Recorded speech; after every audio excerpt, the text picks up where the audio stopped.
러시아 반정부 운동가 나발니.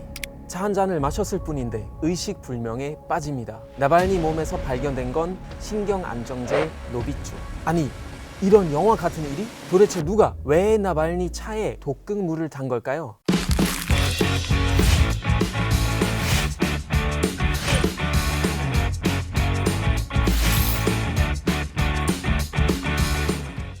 안녕하세요. 와이즈맨 다닐입니다. 나발니 몸에서 발견된 노비촉은 1970년, 80년대 소련에서 개발한 고급 신경작용제입니다.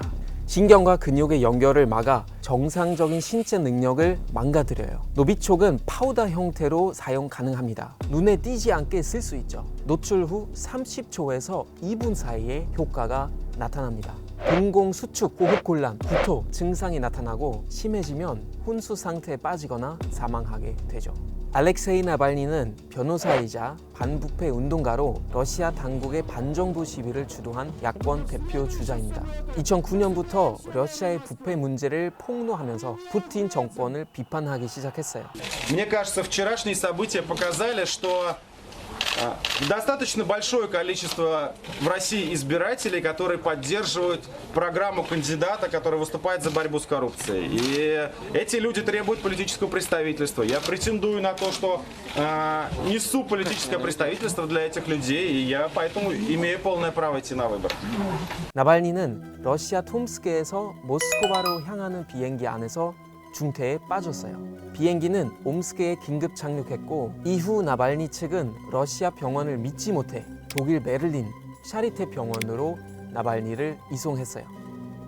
나발니의 독설 위험은 이번이 처음이 아닙니다. 벌써 세 번째이죠. 지난해 나발니가 반정부 시위로 수감될 당시 알레르기가 생겨 진찰을 받았더니 독성 물질에 노출됐다는 소견이 나왔죠. 3년 전에는 푸틴 지지자로부터 소독 염려 공격을 받아 한쪽 눈이 실명되기도 했습니다. A cup of tea? 티의 나라는 영국으로 알고 있지만 천만의 말씀, 러시아는 따라올 순 없어요. 한국 초코파이가 러시아 안에서 잘 팔리는 이유도 러시아 사람들이 항상 쌉싸름한 홍차를 즐겨 마시기 때문이죠. 그러나 푸틴의 홍차는 세상에서 제일 무서운 홍차라는 우스갯소리가 있습니다. 러시아는 이전부터 국가 체제의 반기를 드는 사람들이 독살된 일이 많아요. 특히 구소련 시절 정보기관 KGB가 독살 사건에 관여된 적이 많다고 알려져 있습니다.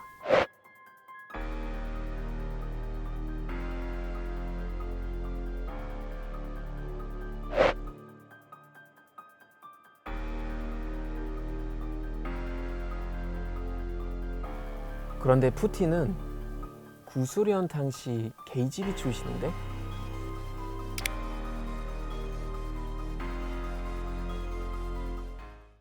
(2018년에는) 영국으로 망명한 러시아, 영국 이중 스파이 세르게이 스크리팔과 그의 딸 율리아가 의식불명으로 발견된 일이 있었어요.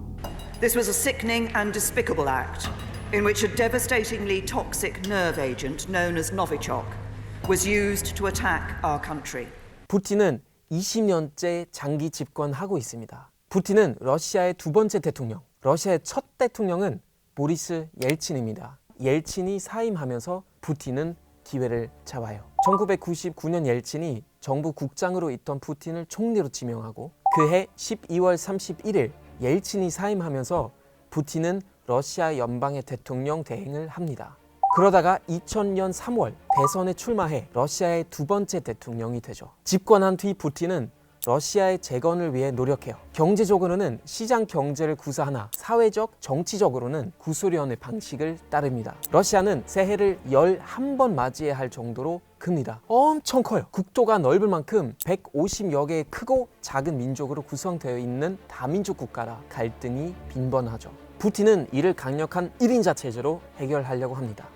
올해 7월 헌법 개정 때 신에 대한 믿음으로 라는 문구를 넣어 러시아를 사실상 기독교 국가로 규정하기도 했죠.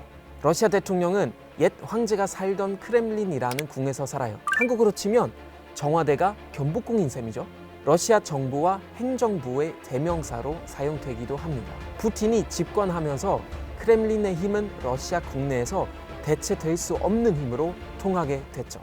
2008년 두 번째 임기 중 푸틴은 슬슬 장기 집권에 시동을 겁니다. 헌법을 개정해서 임기를 4년에서 6년으로 연장하죠.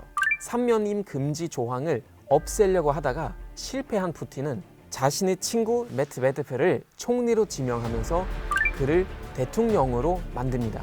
그리고 친구를 크렘린 궁에 들여보내놓고 러시아 역사상 최초로 대통령 출신 현직 총리가 되었죠. 그리고 나서 2012년부터 지금까지 쭉 대통령을 하고 있는 거예요. 그걸로 모자라 푸틴은 2차 장기 집권 플랜을 그립니다. 장기 집권의 필수 관문은 개헌.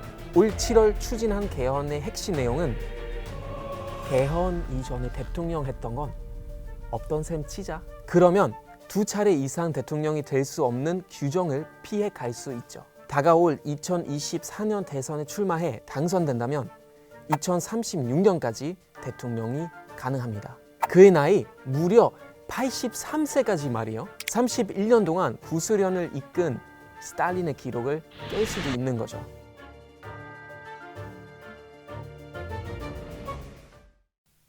아니, 엄연히 의회가 있는데 어떻게 그거 가능한 일일까요? 지금 러시아 의회 내에 있는 정당은 6개. 그러나 푸틴이 속한 통합러시아당이 정당의 전체 의석수 75%를 차지하고 있기 때문에 의회의 협조를 받아 개헌이 쉽게 이뤄졌죠. 푸틴은 다 계획이 있었어요. 개헌을 추진하면서 국민들의 지지를 얻었다는 정당성을 얻기 위해 국민 투표까지 하죠. 투표율을 높이기 위해 경품으로 아파트 10채를 제공하고 모스크바는 1,600억 원 규모의 경품권을 뿌렸습니다. 결과는 78%에 달하는 지지율을 얻으며 개헌은 통과됩니다. 사실 러시아 국민들은 푸틴의 장기 집권에 거부감이 적어요. 러시아 국민들은 미국과 어깨를 나란히 하던 그 시절로 돌아가고 싶어 하죠. Ой, да пока все, что делает власть во главе с Путиным, все помогает. Ну, конечно, хотелось бы верить в светлое будущее, в защищенность наших детей, что мы придем наконец-таки к стабильности.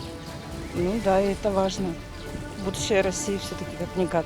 향후 푸틴이 장기 집권을 할 경우 시위가 일어나면 참여할 거냐는 설문조사에 단 13%만 참여하겠다고 답했죠. 그럼 두려울 게 없는 푸틴은 왜 나발니를 무서워한 걸까요? 코로나 사태 이후 경고하던 푸틴의 지지율이 조금씩 흔들렸어요. 크렘린도 똥줄이 타기 시작했죠. 2015년 6월 89%까지 올랐던 지지율은 2020년 4월 취임한 후 최저치인 59%를 찍습니다. 확진자가 급증하면서 러시아 경제가 휘청하자 지지율도 타격을 입은 거죠. 그러다가 이번 개헌안을 나왈니가 무효라며 반대하고 시위를 주도하는 게 지지율에 영향을 끼칠까봐 우려가 됐던 분석도 있습니다. 그래서 그렇게 백신 개발에 서두르나? 나발니는 푸틴에게 해리포터의 볼드모트 같은 존재입니다. 푸틴은 한 번도 그 이름을 언급한 적이 없고 젠틀맨과 같이 간접적으로 언급해서 주변 공직자와 국회의원들도 나발니의 이름을 언급할 수 없다고 하죠. 이번 독살 사건으로 국제사회는 러시아의 질타를 하고 있어요. Wir unterrichten unsere Partner in der EU und in der NATO über die Untersuchungsergebnisse.